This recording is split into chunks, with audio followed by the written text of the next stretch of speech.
નમસ્કાર ખેડૂત મિત્રો, હું મેહુલ પટેલ બાલાજી એગ્રો કેમિકલ સુધી આપ સર્વે ખેડૂત મિત્રો હાર્દિક સ્વાગત કરું છું। ખેડૂત મિત્રો, અત્યારે મગફળીની અંદર, કપાસની અંદર ફ્લાવરિંગનો સ્ટેજ ચાલુ છે।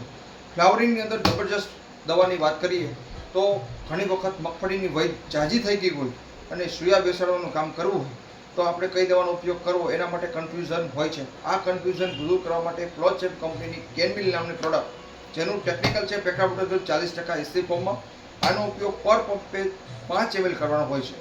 હવે મિત્રો, પહેલો રાઉન્ડ પર પંપે 5 ml નો કરો, બીજો રાઉન્ડ 15 દિવસના ગાળે પર પંપે 5 ml કરવાનો હોય છે। વૈધ રોકવાનું કામ કરશે અને નીચે સૂયા બેસાડવાનું કામ કરશે।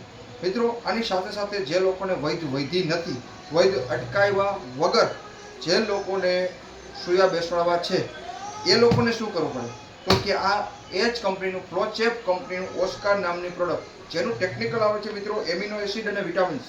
યાદ રાખજો, એમિનો એસિડ અને વિટામિન્સ। હવે આ જે એમિનો એસિડ અને વિટામિન્સથી ફૂલ ઉગાડવાની સંખ્યામાં ખૂબ વધારો કરે છે। તમારે આનું સ્પષ્ટપણે રિઝલ્ટ જોવું હોય તો એક ક્ષણની અંદર તમારે આનો ઉપયોગ કરવાનો નહીં અને આખા ખેતરમાં તમારે છાંટવું। આનું માપ શું હોય તો કે આનું માપ ખેડૂત મિત્રો પર પંપે 15 ml હોય છે। મગફળીની અંદર જો ઉપયોગ કરવો હોય તો 20 ml ઉપયોગ કરવો, કપાસની અંદર ઉપયોગ કરો, મરચીની અંદર ઉપયોગ કરવો હોય કે સોયાબીનની અંદર ઉપયોગ કરવો હોય પર પંપે 15 ml નો ઉપયોગ કરવાનો અને મગફળીની અંદર જો કરવું હોય તો પર પંપે 20 ml નો ઉપયોગ કરવાનો રહેશે।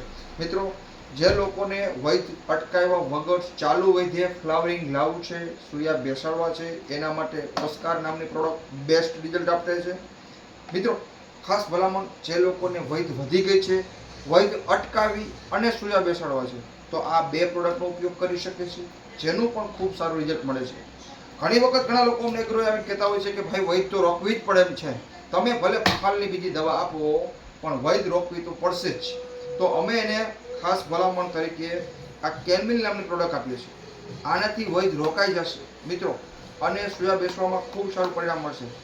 અને આ પ્રોડક્ટનો પણ સાથે ઘણી વખતે પ્રશ્ન થતો હોય કે આ બે દવા સાથે ચાલે? હા, ચાલે। આ બેનો ડોઝ નોખો બનાવવાનો અને પંપમાં ભેગી નાખી દેવાની, ચાલે। આની સાથે તમે કોઈ પણ ફૂગનાશક પણ નાખવાના હોય કદાચ, આની સાથે કોઈ પણ વખતે જો કોઈ સ્ટેજ એવો હોય વાતાવરણના સ્થિતિ પ્રમાણે કોરાજનનો ઉપયોગ કરો, કારણ કે જો તમારે એમાં ઈયળનો પ્રશ્ન હોય તો કદાચ બીજી કોઈ પણ ઈયળની તમે દવા પણ છાંટવાના હોય તો પણ ચાલે। ગમે એ દવા આની સાથે ભેગી કરી શકો છો, આની પણ સાથે કરી શકાય છે। ગમે એક દવા સાથે બધી દવાને ભેગી કરી દેવાની, ડોઝ સાથે બનાવવાનો રહેશે અને એક દવાને નોખી બનાવવાની રહેશે। એને શું કરવાનું, પર પંપે ઉપરથી નાખતી જવાની રહેશે। મિત્રો, આ વૈધ રોકવાનું કામ કરે છે અને આ ચાલુ વૈધે ફ્લાવરિંગ લાવવાનું કામ કરે છે। મરચીની અંદર હવે વાત કરીએ તો મરચીનો પાકમાં ઘણી વખત આંકડાઓ વધારે બેસાડવા માટે ખેડૂત મિત્રો દવા ગોતતા હોય તો એના માટેની ઓસ્કાર નામની પ્રોડક્ટ ખૂબ સારું રિઝલ્ટ આપે છે। આનો એક વખત અવશ્ય ઉપયોગ કરો। આનું માપ પર પંપે 15 ml છે। હવે મિત્રો, ખાસ ભલામણ કે મરચીના પાકની અંદર રિઝલ્ટ જોવું હોય શું કરવું, એક શાહને મૂકી દેવાનું અને આને સ્પ્રે કર્યા પછી 8 દિવસે જોવાનું કે જેમાં માર્યું છે એમાં કેવું રિઝલ્ટ છે, નથી માર્યું એમાં કેવું રિઝલ્ટ છે। હકીકતે તમારી નજરે રિઝલ્ટ દેખાશે તો જ બીજો રાઉન્ડ તમારે 15 દિવસે કરવો।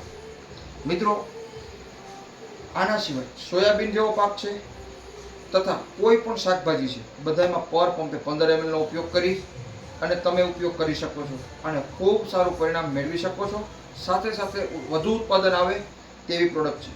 મિત્રો, આ નાખો તો એ ખાસ ભલામણ તરીકે તમે કોઈ પણ સારું ફૂગનાશક નાખશો તો તમારા પાકને રોગ પ્રતિકારક શક્તિ મજબૂત બનશે અને ઉત્પાદનમાં ખૂબ સારો વધારો કરશે। મિત્રો, નવા વિડીયોમાં મળશું। જય જવાન, જય કિસાન।